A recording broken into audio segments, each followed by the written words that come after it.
Изборите се пролонгираа, притисоците останаа, тврди Цивил. Досегашните активности на терен на оваа организација покажале постоење на притисоци врз дел од администрацијата со цел да се влијае на одлуката за гласање, рекоа денес представници на Цивил во Штип.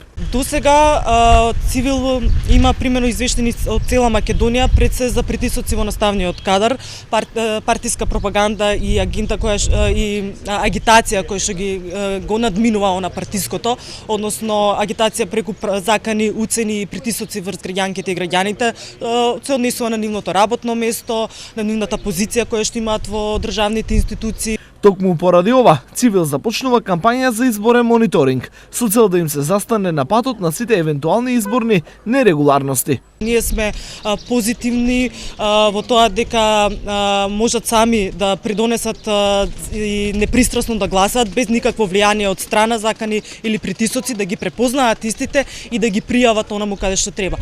Кампањата на Цивил е резултат на, како што велат, досегашните лоши искуства со изборите, кога во прашање е фер и демократскиот принцип на гласање. Со оглед на политичката криза и она што се случуваше од последните избори 2014 па наваму, влијанието на тоа како се спроведуваше договорот од Пржино, може да се рече дека граѓанките и граѓаните веќе се свесни во каква политичка состојба се наоѓаме и што тоа значи за Македонија доколку не излеземе од оваа политичка криза. Кампањата ќе се спроведува во 14 општини во државата. Целта е да се обучат 1000 лица кои ќе бидат акредитирани наблюдувачи, ќе овозможат долгорочен мониторинг на изборниот процес, наблюдување на денот на изборите, едукација и јакнење на јавната свест за правата на гласачите.